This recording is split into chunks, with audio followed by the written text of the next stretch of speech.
Hello, language enthusiasts, and welcome to The Language Worker, a space to talk about the people involved in the language business in a broad sense. I'm interested in finding out how their training, work experience, and their passion for languages has shaped our guests' professional and, of course, personal lives. Join me on this journey to explore the multiple and unpredictable paths one can follow when we are involved in the magical world of languages.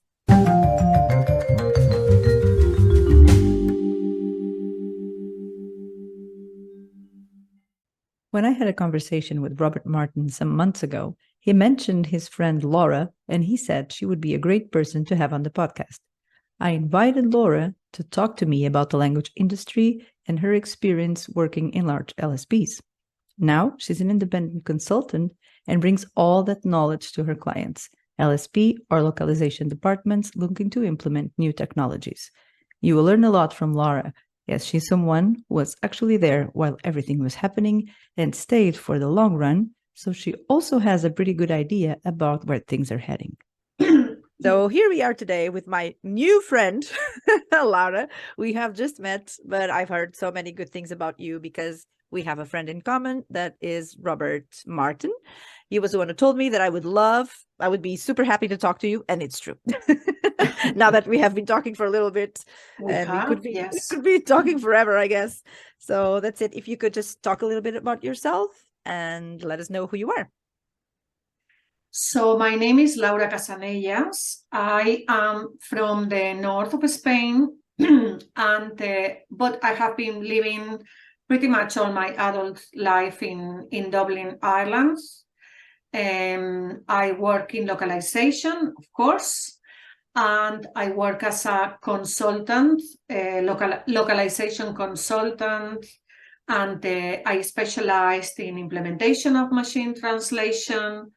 But also, I suppose I have a strong experience in quality as well, quality programs. And then because I'm old and I've been around for a while, I have experience in many areas related to operations. I've done it all, basically. Pretty much. Yeah, but the thing is, you didn't start by thinking about localization in your life. So you were a bit more artistic oriented, I believe. And so you actually studied journalism, right? And media related subjects. So my passion and I suppose my gift as well is communication, really. So from very early on, I've liked writing and reading. Mm-hmm. And I did journalism in Spain as I suppose my university degree, and I worked very actively in the local media over there. I was in radio very early on. I was faking like literally that I knew anything about sports, which I didn't, because every Sunday I was sent to to kind of cover like minor football games, and in the beginning I had no idea, but everybody around me helped me. Yes, everybody knew about it. Yeah, I have to say all the men who were there knew obviously what an offside is and all that. I didn't. I don't. I think I still don't, to be honest, but let's leave that aside. And then I had to come back and talk about this football game. So, but radio, I love. I do love radio, and I grew up with the radio in my house all the time, and I listened to a lot of radio, and I listened to a lot of podcasts as well. Mm-hmm. And then I moved on to writing for local newspapers. And I suppose I was lucky enough to end up working full-time already when I was still studying. So as I say to my children, I suppose it's not a good example, but I had said it to them that my last year of college, I didn't go to college. I was working full-time in a newspaper, and I would just show up to get the notes on Friday, and then did the exams, pass the the degree, and that was it. So that's my love. And then once I've been in Dublin, I have done also a master's in media production and all that. So I still, I suppose, like to say that I use these skills with my job now. I gather knowledge and I know how to transfer it very well. I think it's one of the gifts I have. So I do a lot of trainings, a lot of mentoring, things like that for companies. So I try to, to pass my knowledge into them. And I think I do it quite successfully. People don't fall asleep on my sessions, which is always a plus. And they come back as well. They come back, which is great as well. Yeah. Sounds about right. Yes. So when did the big bug of LSPs come into your life? Well, I suppose I am opportunistic by nature and also very curious. Being a journalist, you need to be curious about absolutely everything around you. And also, I think I can do a lot of things. I am one of these people who is flexible enough to, to kind of be okay in different scenarios. So kind of transform what you know and make it into something else. Yes, and kind of move on and gather knowledge and, and I suppose learn new skills. I love that. So after having been in Dublin for a while, having a great time, Dublin is the best place to have a great time. I began to think, okay, now you need to be serious and you like this place, you want to stay in this place. I was already in a relationship, so I was kind of committed to... With an Irish person? With an Irish person, yes. My children are half Irish. I think they are full Irish. They aren't. They are only half. I think they are the full Irish. Anyway, that's an inside joke for Irish people. So I thought, what can I do here? And I didn't feel confident enough, to be honest. My English wasn't good enough to work in media at that time. So I had friends who were translators, and I did a couple of courses, and I thought, maybe I can do this, And there's a lot of LSPs in Dublin and Cork and all of those places in Ireland, as far as I know. Well, big companies like MLBs, Apple. even, so yes, I mean, obviously at that time, it was the end, the last years of the 90s. So we are talking about long time ago. There was, a lot of localization companies setting their headquarters in Dublin. So, I mean, in that case, it was a great moment, right? So I started in Lionbridge as a translator. You worked as a translator.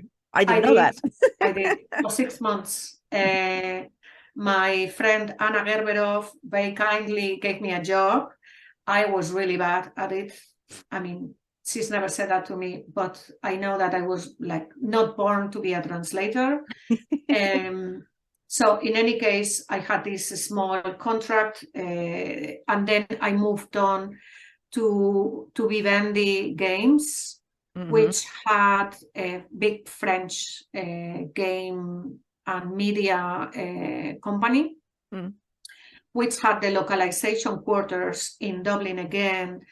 And there I found my place more because I worked as a quality person. I was looking after the end quality. Right. And I suppose that was more, more closer to my skills. And it was great. It was great fun. The company was very young.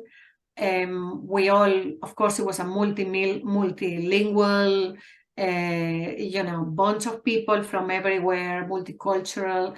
And the testing of the games was done, language testing was done in the company, in the offices. So at lunchtime, 70% of the people would be playing a multiplayer game, shooting game at lunchtime. So you couldn't go and talk to anybody because they were all crazy, mad, killing each other, you know, in the game, and screams, and it was hilarious. It really was, you know.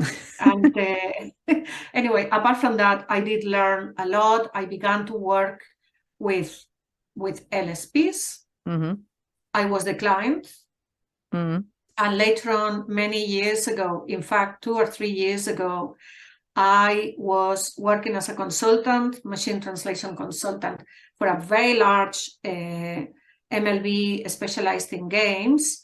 And the head of localization said to me, "You gave out to me in Dublin once." And I said, "Oh my God, what did I do?" You know? And they were a vendor. They were the Italian vendor, you know, who translated the games, and they came to visit and all that. And I wasn't too pleased with the quality they were given. So I thought, small world, you know, you need to be in good terms with everybody. That's true. But no, he was fine. He was fine with that. So that's how I started in localization. I mean, that, I suppose, I was there for 7 years, and that was an amazing experience. Really fantastic. Yeah. So then you thought, just games is not enough for me. I need more variety. Well, it wasn't as easy as that. I think there was a restructuring, you know, in big companies, there's always the forever restructuring word. And we all begin to tremble when this happens. And they kind of gave me the option of staying or leaving. And I took the leaving. I thought, okay, yeah, that's fine. There was a redundancy. I had a young daughter already as well.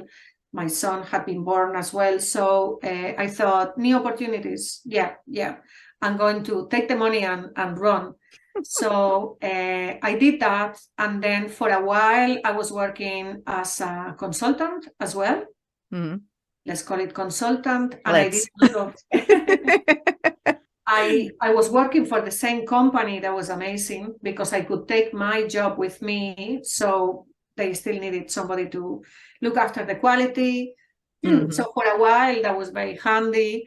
And I also then began to work as a vendor manager. Yes, I've seen that. For Simultrans, which is one of my favorite companies. They are fantastic people, and I've been with them in and out, you know, consulting for years, and I have friends there. How was that experience of working as a vendor manager? Well, I've been a vendor manager myself for 8 years, so I have my take on it, but I'd love to hear yours. So vendor manager for me, or vendor management for me, and I'm talking about my experience in operations, let's say, that's where I have more experience, is one of the toughest jobs in the game. I'm sorry. Like, I just find it so tough. It is very tough, you know. I don't think people really realize how good it is to have a good vendor manager. And I've seen like great vendor managers at work, and it's amazing how they do it. You know, they need to communicate, they need to engage, they need to be polite. Sometimes they need to be tough. They need to be amazing negotiators as well. So while reducing the rates, still engaging people, and you know, you name it. I guess that is what we're known for as vendor managers. Exactly. Yes. But it's not all we do, right? It's not all we do, but it's like what people focus on the most. And I always like talking about that relationship between vendor management team and the freelancers. And I do believe, because that was my case, that we are definitely engaged with the idea that we need to do our best towards the vendor. It's just that sometimes it doesn't come out that way. right? We cannot do certain things because, of course, we're bound to company policies and all that. But it's true that in our hearts, it's the freelancers' best interest that we have in mind. And we try our best, everyone that I know that works as a vendor manager, to actually make that happen. So I suppose that's also, I guess, how you feel. Well, I just think like, I mean, in this super hyper competitive world or business we live in, finding good resources is tough because everybody's fighting for them, right? Mm-hmm. And there are so many companies and all that. But keeping them, it's just as tough. So like a good vendor manager needs to look after their people. They really do, they really need to nurture this relationship so that people are happy to stay with them, with the company. So yeah, I mean, they need to do it all. They really do. And I think it's very important, as you say, that the freelancers, linguists, they feel that the vendor manager is not just there with a stick, it's also trying to look after them. They will recommend them for good jobs, they will remember them, things like that. So it's a give and take, isn't it? Mm-hmm. Yeah, But definitely, I definitely enjoyed it a lot. I don't know how you felt about it. I suppose you did too, because I mean, you love communicating, you love people, I suppose. So, I mean, for me, it was just amazing. I did it for 8 years, so it wasn't bad. I've done it in a couple of occasions. Yes, like, I mean, I loved it because I do love, I suppose, yes, interacting with people and all that. But definitely, yeah, I thought that it's tough enough. And then, like, all of a sudden, you need to find somebody who speaks this language, and they are a specialist on I don't know what, And then you go, how am I going to find this person now? Does this person ever exist? Yeah. So yeah, it's certainly challenging and interesting for sure. Yeah. And Having then a of course you need to talk to the internal teams all the time. Mm-hmm. Etc. Yeah.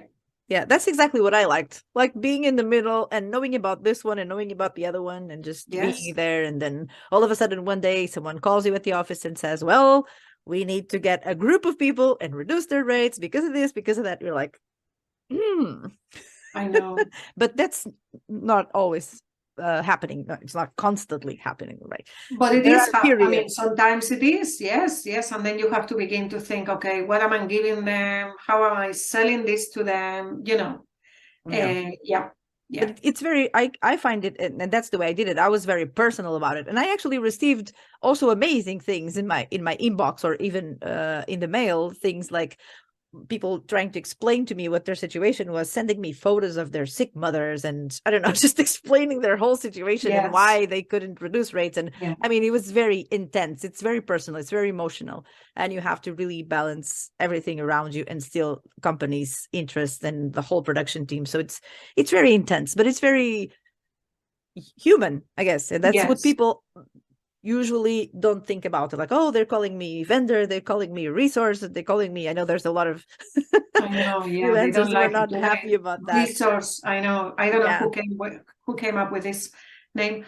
I suppose what I would say is that I mean, there's a lot of so much automation now in localization, it's unbelievable. But certainly I think for vendor management, even though like everything can be more or less automated, notifications, this, that, and the other, I think it's a good thing that there's a person at the end of it all. And exactly, like a person who can relate to the other people who are, doing this linguistic work. Yeah, definitely. Yeah. I think for the people, it makes a big difference. Yes, I felt that, and I loved that part about it too, that you feel like at least you're doing your best, right? Yes. To make sure that everything works. But then talking about things that people don't usually enjoy, yes, you then became a big expert on this animal called machine translation, right?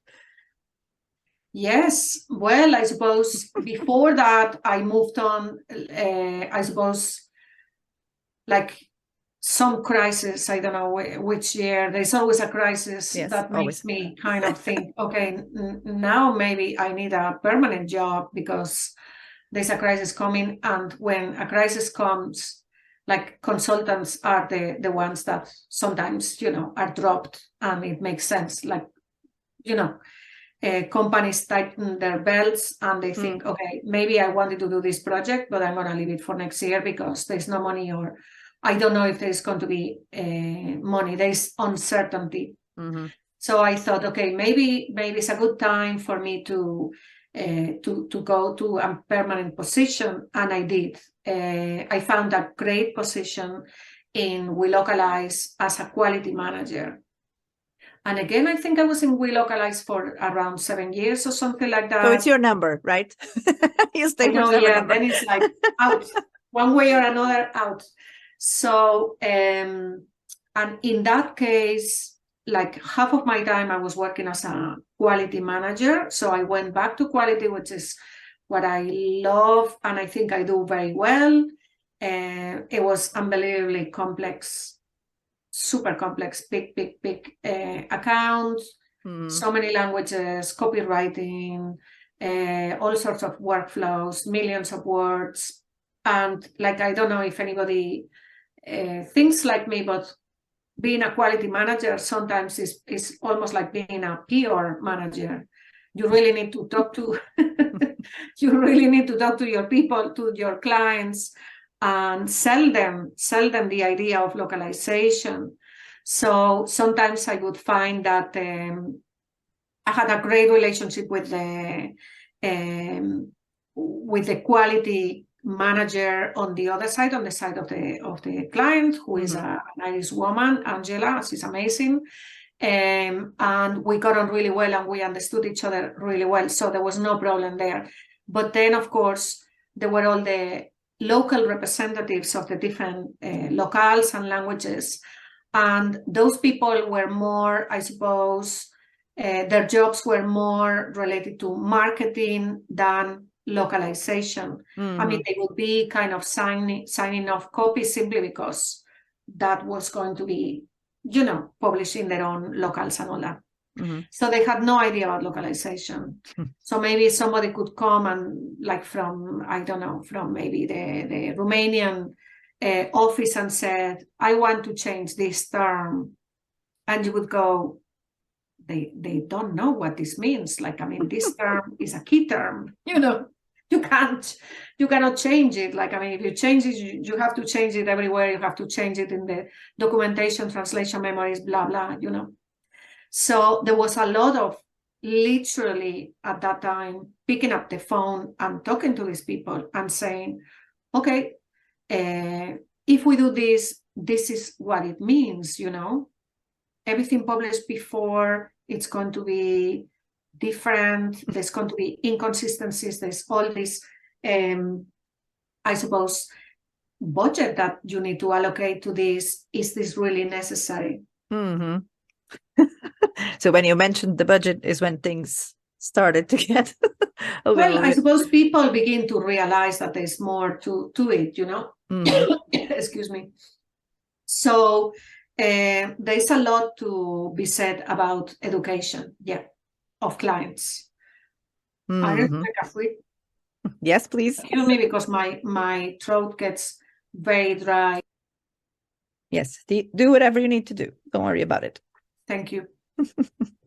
So then when I was there, the same client, who were very advanced in terms of technology, innovation, they were kind of pioneer. They decided they wanted machine translation. So what year was this, sort of? I was going to say, that was, I think, I mean, it's not that long ago. It feels like an era ago. I think it was around 2012 or something like that. So, I mean, it's not 20 years ago. It's barely 10 years ago. But so many things have happened since. For sure. And localization has changed so much in that time that it feels like if it was, prehistoric times. So anyway, they came and said, this is what we want. And they split their translation budget between us and another big, large MLB. And we knew that they would come to us for innovation because We Localize was great for innovation. They would always, experiment and research and try to get, I suppose, as many innovations and new technologies as possible. Mm-hmm. So we knew that it was either us or somebody else was going to do it. And we were all a bit I was quality manager. I was thinking, machine translation, I don't know about this, blah, blah. So anyway, we did it. We did it. It was amazing. It took us a year. We did a lot of investigation on the providers that were available to us at that time. We created the engines. Well, they created the engines, but we had to support them with all the translation memories, everything. And then we had to do the analysis. That was the times of statistical models, obviously, not neural models. Not yet. Not yet. And then it really read like machine translation, like Google Translate. The way like clients, they still say it these days. I know. I think it's true most of the time, but anyway. I know. I talk about that all the time. This looks like Google Translate. Yes. It's amazing. I love it. I always say no, because it would be better. Yes, indeed.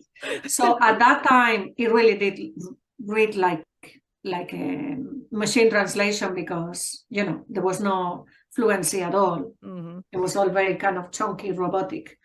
But still, we thought, okay, I'm being kind of the innovators and trying to be data-driven. We thought, okay, we need to test this. We need to see if indeed this is productive because we need to sell it to 27 vendors, LSPs who are going to need to work on this. So we the company, the team created this kind of app automation using Omega T that would read words per hour. Okay, so that we could do testing, translating and post-editing and seeing the difference between speed between one and the other. I mean, it's funny because now companies have implemented it in many cases, and it all started there with us kind of saying, okay, how do we do this? And do we need to take into consideration thinking time? Which of course you do. What happens if they go back to the same segment, which translators do all the time? They don't do a linear translation and then they move on. They go back, they change, they reread. So all this needed to be taken into consideration. So this time needed to be added to the final. I mean, you name it. It was like fascinating and complicated. But once we had it all done, and we did the analysis, indeed, to almost our surprise in many ways, because the translators would complain so much, Yes. We did see that there was a clear productivity increase, what we call the productivity delta. We went to conferences about this and all that. So then we had to do the job of evangelizing everybody. I mean, evangelizing sounds a bit fancy, but it really is kind of explaining, telling, convincing, moving on with this concept. So at that time, We Localize, I suppose, realized how important this technology was going to be in the future. And they created this tools team. And I was invited to take part of the tools team, managing the part of analysis, talking to clients, training internal teams, training post editors, etc. So I moved on. I jumped in at the opportunity. I was only too delighted because I love new things. I thought this was super exciting. I could see that it was something that it was going to be, I suppose, here forever. in the industry. And even though I have said that vendor management is very tough, quality management now, that is super tough as well. So after I don't know how many years, the pressure was unbelievable to keep the quality of, all these languages absolutely pristine. The threshold was super high, and week after week after week. And so I had done it, learned it, loved it. I was ready to move on. So I just moved on to machine translation. And so I did it for a few years in We Localized. And then I moved on again, and I had the opportunity to, the good thing about Dublin is that we all know each other in many ways. And you have everything there and everybody there, right? Exactly. In this there area, are so many obviously. people. It's such a small community as well. We all kind of go around working in the same companies. Or, yeah, that makes sense. If you haven't worked, there are companies I haven't worked, but maybe there are like 10 people that I know. They are working there, or they are my friends or whatever, So in any case, I thought I would love to work for a machine translation provider. Wow. I really would like to see the other side of I call it the dark side, jokingly, right? So anyway, I did. I talked to Tony O'Dowd, whom I knew from the industry, of course. And I said, I don't know if, do you need anybody? Are you hiring?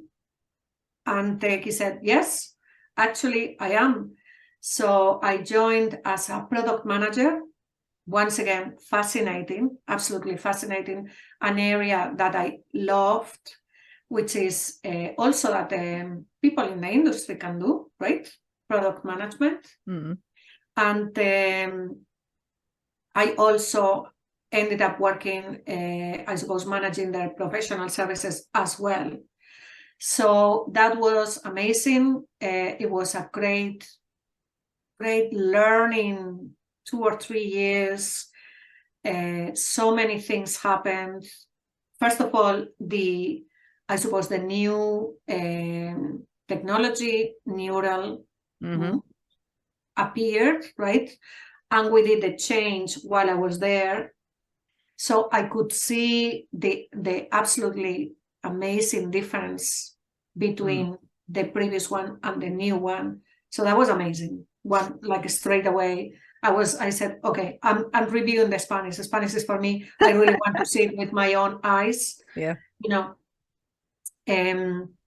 And then product management, again, super fascinating. I did myself and the developer did a user experience course in one of the colleges in Dublin.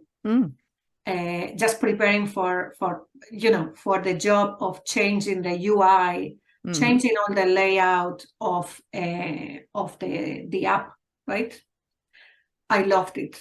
Absolutely loved it. We did all sorts of crazy things like use case testing. And, it was, once again, it was finding solutions, better ways of doing the same thing, putting ourselves in the place of the person who was using the application, and what happened, how can we improve this, how can we make it visually more appealing, etc. So that was amazing as well. And then, I suppose, just to come to the final part of my career. Doesn't the magic beans show up, right? Yes. So far.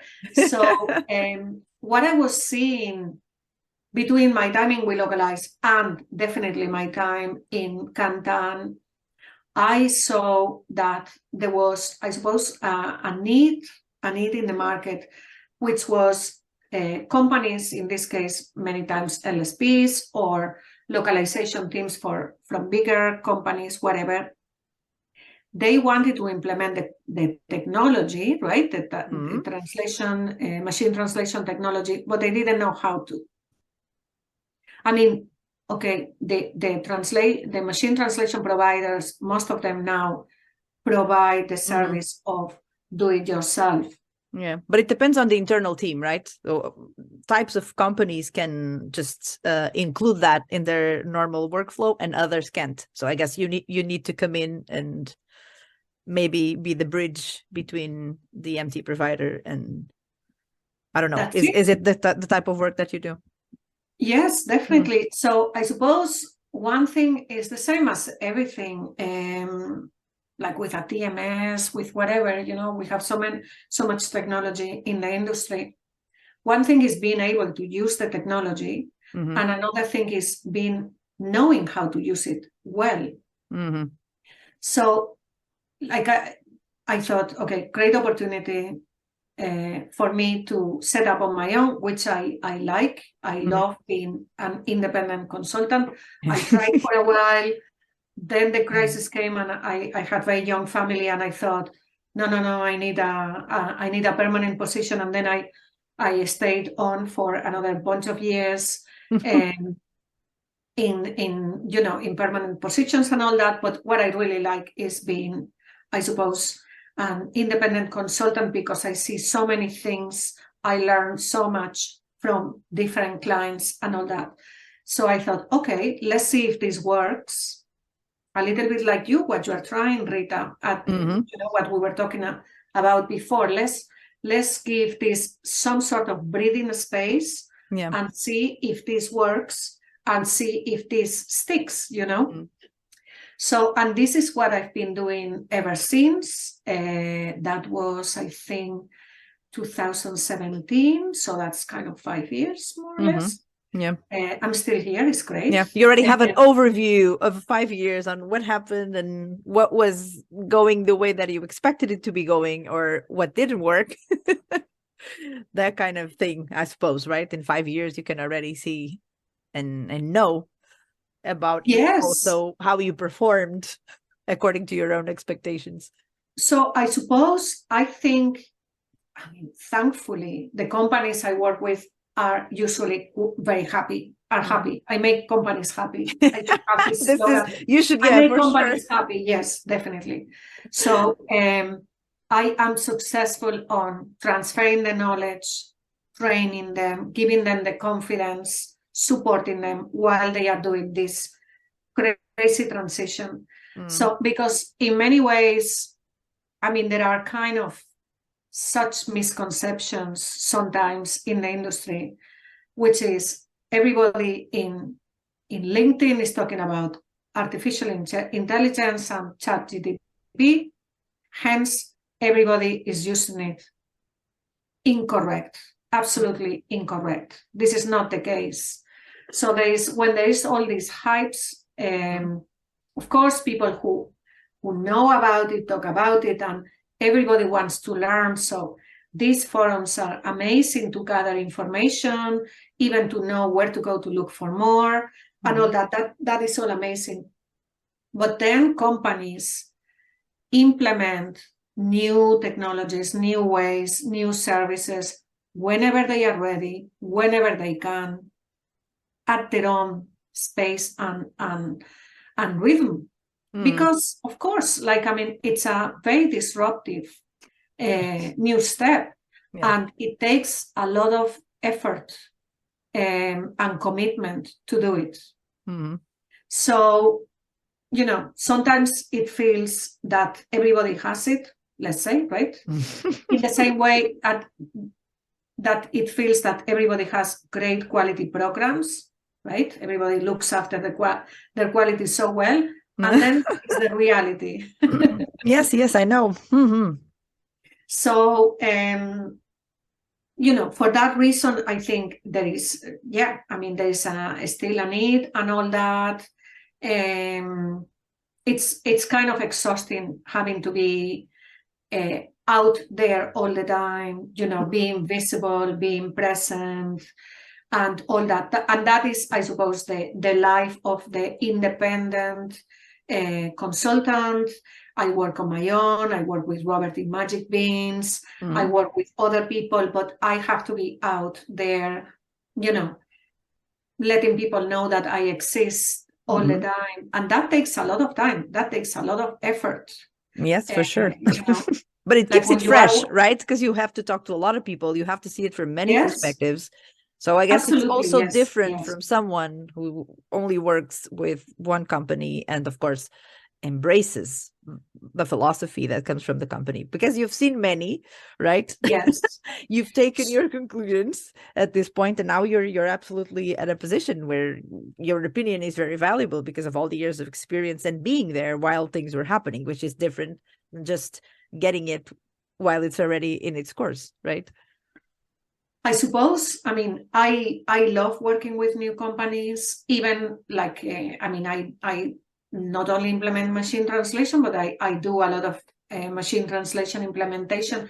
Even if I did that all the time, day in and day out, like all the cases are always different. The languages are different, the locales are different, people work for different clients, different content types, different verticals. Sometimes they already have married to a provider, and then I need to work with this provider, whether I would have thought, well, maybe I would have done something else, but they already are committed. They have all their workflows with this provider, whatever it is, So it's challenging. I learn a lot.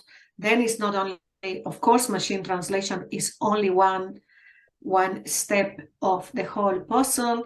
Sometimes the TMS or the CAD tool is different. Okay, and there could be a new TMS I've never worked with. So I learned about this as well. So all this makes it very interesting. Yes, I like it very much. Every time you show up to work, you never know what's going to happen. Well, certainly every time I talk to a new client, I don't know what new challenge I'm going to find. But normally, I haven't been I suppose I have been able to go along with it. I haven't yet said I cannot do this. So that's good. Yeah. Well, thank you so much, Laura. This has been amazing. It's amazing to me to talk to someone who really has hands-on experience from this other point of view, right? From more the company side of things, more the corporate kind of things, side of things, because I think is one thing that we're missing in our little translation LSP providers community, is that we usually don't have the perspective from that side. And I really wanted to bring people who have this amount of experience and might shed some light on some things that sometimes have been obscured by less informed opinions. So thank you so much, and I hope we can talk soon more about your activities and your amazing skills and your communications and all of that. So thank you so much for this. I really appreciate it. Thank you. It was lovely talking to you, Rita. Okay, thank you so much. Bye. See you soon. Bye. Bye. Bye. Bye.